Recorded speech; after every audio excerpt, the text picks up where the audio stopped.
ይበደላሉ። ማን ነው የሚበድላቸው የሚጨቁራቸው? የሀገሪቱ መንግስት በተለይ ፊርዓውን እና እንደ አገልጋይ ሆነው ቀሩ። ከዕለታት አንድ ቀን ፊርዓውን ህልም ያያል። እርሱም ህልም ምንድን ነው?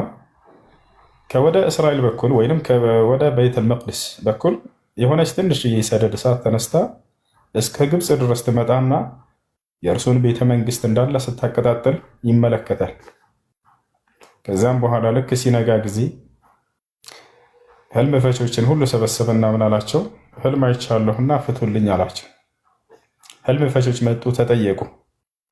ምንድነው ያየኸው ህልም ሲሉት ጊዜ ከወደ እስራኤል በኩል አንዲት ሰደድ እሳት ተነስታ ወደ ግብፅ መጥታ ቤተ መንግስቴን ስታቀጣጥል ውድምድም ስታደርግ ተመለከትኩኝ አለ።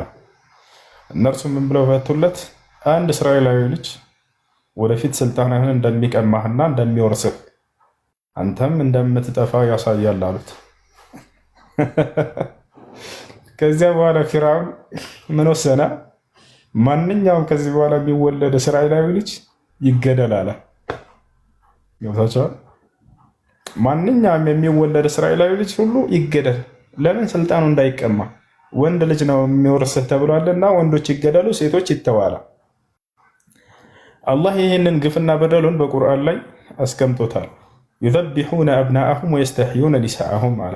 የእስራኤላውያኖችን ወንዶችን ልጆች ይገድሉባቸዋል፣ ሴቶችን ደግሞ ይተዋቸዋል። ወፊ ዛሊኩም በላኡ ምን ረቢኩም ዐዚም። ይህ ትልቅ ከባድ የሆነ በላእና ፈተና ነው በእነርሱ ላይ። የዛኔ አዋጅ ያወጣ ፈርዖን በግብፅ ምድር ላይ ማንኛውም ሀገር በግብፅ የሚገኙ ሀገራቶች ላይ ለእያንዳንዱ ክፍለ ከተማ ለእያንዳንዱ ሀገር ማንኛውም እስራኤላዊ ሴት ስታረግዝ ጊዜ ክትትል ይደረግባት። ልክ ዶክተር ሄዶ ክትትል እንደሚያደርግ ማለት ነው። ገብታችኋል? ስታረግዝ ጊዜ ይታያል። ስትወልድ ወንድ ከሆነ ወዳው ግደሉት፣ ሴት ከሆነች ተዋት የሚል ትዕዛዝ አወጣ። ለብዙ ጊዜያት በዚህ ኖሩ። ወንዶች ይገደላሉ፣ ሴቶች ይተዋሉ። ሃሩን ቀድሞ ከሙሳ በፊት ተወለደ። ሃሩን ማን ነው? ይህ ከመሆኑ በፊት ግን ግብፃውያኖች አማከሩት። ሙሳ ማን ነው? ፈርዖን እንዳለ ወንዶች ሁሉ እንዲገደሉ ወስነሃል። ወደፊት አገልጋይ ልናጣ ነው በግብፅ ሀገር ላይ አሉት። አዝነው እንዳይመስላቸው። አገልጋዮቻቸው ደግሞ እስራኤላውያኖች ናቸው፣ ሰራተኛ ብለው የሚቀጥሯቸው ማለት ነው። ገብታችኋል? ማንኛውም ስራ የሚያሰሩት እነሱ ነው። እንደ አገልጋይ ሆነዋል። በቃ ተጨቁነዋል። ስለዚህ ልናጣ ነው እና ወንዶችን የሚገደል ከሆነ ወደፊት የሚሰራልን ልናጣ ነው። ድሃ ባይኖር እኮ ሀብታም አይኖርም። ይሄን ታውቃላችሁ? ሀብታም እየኖረ ያለው ድሃ ነው። ድሃን ቀጥሮ ያሰራል። ድሃ ሲሰራለት ጊዜ ይኖራል። ድሃ ባይኖር ሁሉም ሀብታም ቢሆን ማን ነው ሰርቶ የሚኖረው? አንዱ ከሌላ አንዱ ሌላውን እያገለገለ ሲኖር ጊዜ ነው ዓለም የምትቀጥለው። ይሄ ነው። ስለዚህ ምን ሀሳብ አመጡለት መሰላችሁ? እነዚህ ሹማምንቶች ከእርሱ በታች አሉ። ስለዚህ በአንድ ዓመት ላይ የሚወለዱ ወንዶች ይገደሉ፣ በቀጣዩ ዓመት ላይ ያሉ ደግሞ ወንዶች ይታረፉ። አንድ ዓመት ይተው፣ አንድ ዓመት ይገደሉ። በዚህ እንስማማ አሉት። ተስማማ ፈርዖን። ፊርዓውን ተስማማ በዚህና በአንድ ዓመት የሚወለዱት በዚህ ዓመት የሚወለዱት ይገደሉ አለ። በቀጣዩ ዓመት የሚወለዱት ይተው በሚለው ተስማማ።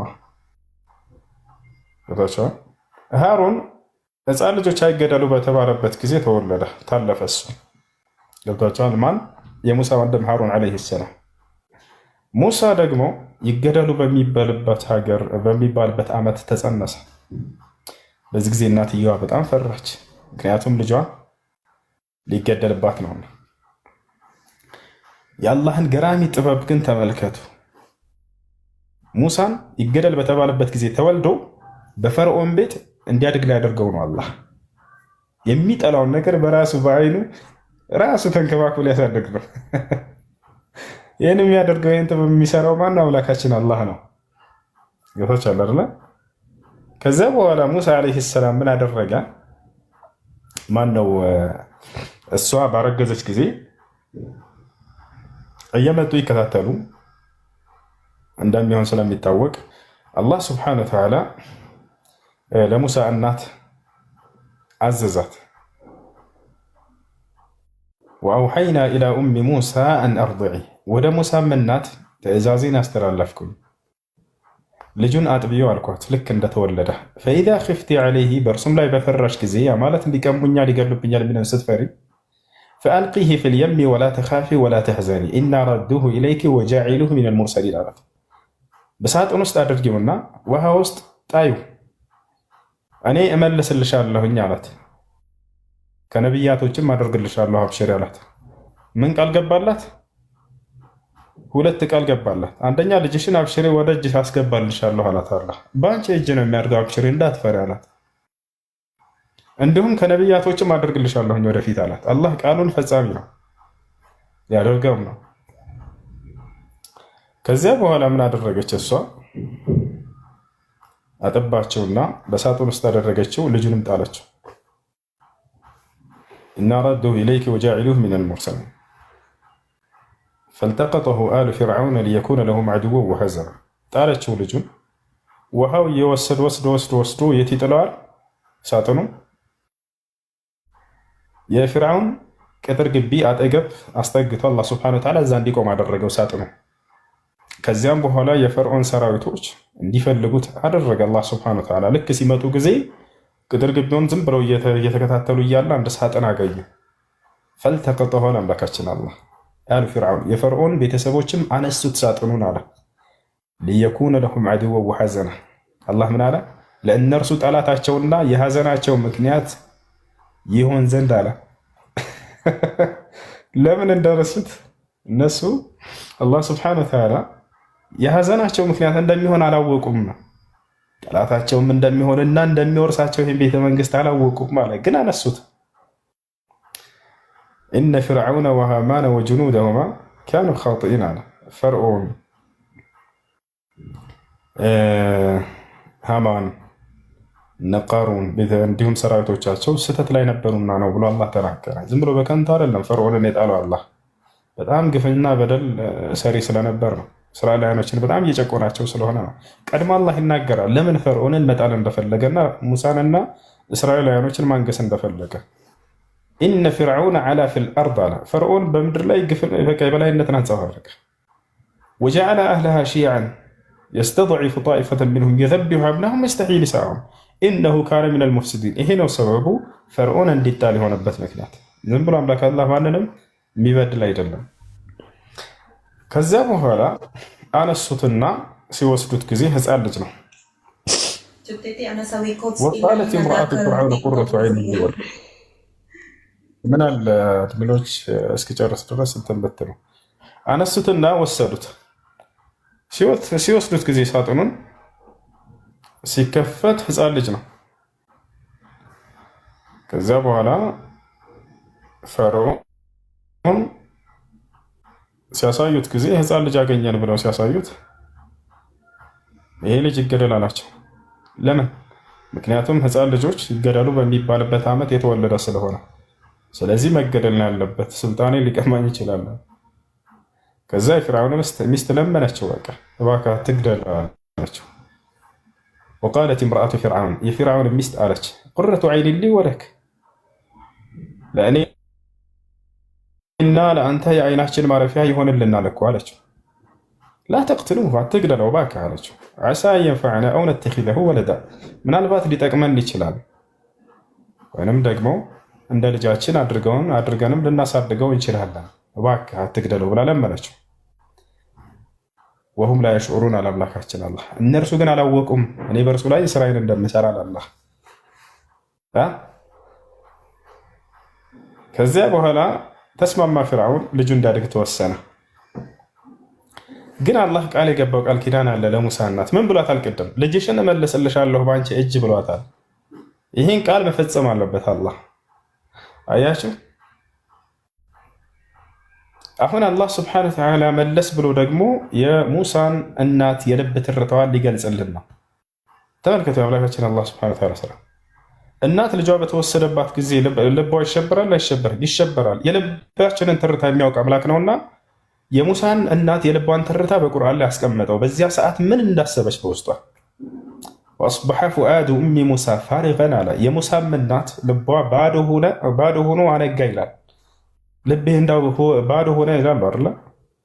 የሆነ ስትጨናነቅና ስትሸበር ጊዜ ልጇ በባህር ውስጥ ነው የጣለችው። እንግዲህ ለማዳን የግዴታ መስዋዕት መክፈል አለባት። ልጇን አይ ባህሩ ላይ አልጥልም ብትል መጀመሪያ ላይ የዛኔ ይመጣሉ የፊርዓውን ሰራዊቶች ያርዱላታል። አላህ ስብሐነሁ ወተዓላ ልጅሽን ጣዩ ባህር ላይ አላት። ስለዚህ የልቧን ትርታ አላህ ሲገልጽ ምን አለ? ወአስበሐ ፉአዱ ኡሚ ሙሳ ፋሪገን አለ። ከዚህ ታሪክ የምትወስዱት ትምህርት አለ ለራሳችሁ። ስኬት ላይ ትደርሱ ዘንድ መስዋዕት ትከፍላላችሁ። ያ ነገር ከባድ ቢሆንም እንኳን የልጇን መዳን ታይ ዘንድ ሴት ምን ማድረግ አለባት? ለእሷ ከባድ የሆነ ነገር ባህር ላይ መጣል አለባት። አያችሁ፣ ጣላት። አላህ ጣለች። ባትጥለውና እዛው ይዛለሁ ብላ ጭምቅ አድርጋ ብትይዝ ግን እምቢ ብትል የፊርዓውን ሰራዊቶች መጥተው ያርዱላታል፣ ልጁንም ታጠዋለች። ነገር ግን ያንን ለአይኗ ለጊዜው የምትጠላውን ነገር ባህሩ ላይ መጣሉን ብታደርግ ይድንላታል ልጁ። አላህ ቃል ገባላት። እሺ ፈአስበሐ ፉአዱ ኡሚ ሙሳ ፋሪገን አለ። የሙሳ እናት ልቧ ባዶ ሆኖ አነጋ ይላል። ኢንካደት ለቱብዲ ቢሂ ለውላ አረበጥና ዐላ ቀልቢሃ አለ። እኔ ልቧን ባላጸናላት ኖሮ የዛኔ ልታጋልጥ ነበር አለ። ምን ብላ? እባካችሁ የኔ ልጅ ነው ስጡኝ ብላ ሄዳ ልትናገር ነበር። የዛኔ ይህን ብትናገር የአንቺ የእስራኤላዊት ልጅ ነው እንደ ብላ ያርዱባታል፣ ይገሉባታል። ነገር ግን አላህ ስብሐነሁ ወተዓላ ልቧን ይህን እንዳትናገር እኔ አጸናሁላት አለ። ኢንካደት ለቱብዲ ቢሂ ልታጋልጥ ነበር ለውላ አረበጥና ዐላ ቀልቢሃ በልቧ ላይ ባናጸናላት ነው አለ። ገብቶች አለ ነው።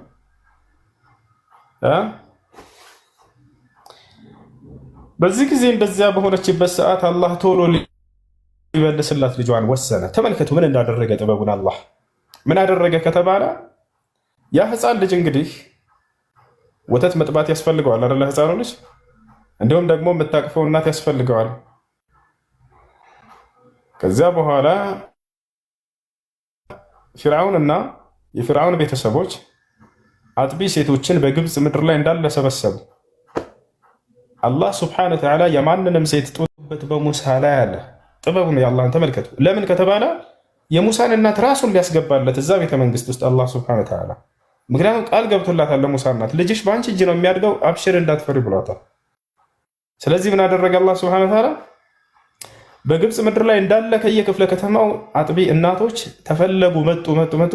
ጭራሽ እንዳይጠባ አደረገው። አላህ ከለከለው። ወሐረምና ዐለይሂ ልመራዲዕ የአጥቢዎችንም ጡት እኔ ከለከልኩት፣ እርም አደረግኩበት በሙሳ ላይ አላህ።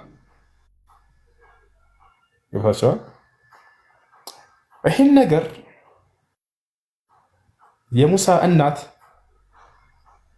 ሴት ልጅ አለቻት። ሙሳ ሴት እህት አለው ማለት ነው። እሷን ምን አለቻት? ሂጂና እስኪ ስለ ወንድምሽ አጣሪ አለቻት። ወቃለት ሊኡኽቲሂ ቁስጢሂ ፈበሱረት ቢሂ ዐን ጁኑቢን ወሁም ላ የሽዑሩን። ሂዳ የሙሳ እህት ፊርዓውን ቤተ መንግስት በድብቅ አየችው፣ ተመለከተች። ስታይ እንዳለ ሴቶች ሁሉ ይመጣሉ፣ አንዲትም አልጠባም ብሎ እምቢ ሲል ታያለች። በዚህ ጊዜ ሂጂና እስኪ ስለርሱ ተርኪ አለቻት። ፈቃለት ሀል አዱልኩም ዐላ አህሊ በይት አይ እንዳጠባላችሁና እንድቀጥል ከፈለጋችሁ ክፍያ እፈልጋለሁ አለቻቸው። ተመልከቱ እና የራሴ ቤት እንዲሰጠኝ እዚህም እፈልጋለሁ አለቻቸው። ኮራች። አያችሁ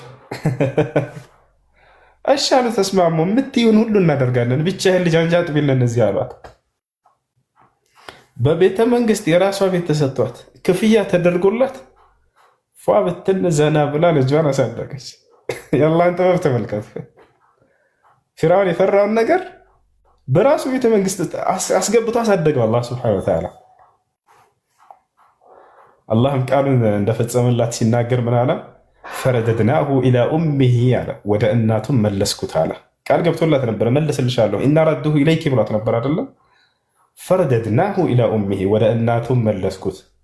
ከይ ተቀረ ዐይኑሃ ወላ ተሕዘን፣ አይኗ ይደሰት ዘንድ እንዳታዝን ዘንድ እናቷ አለ።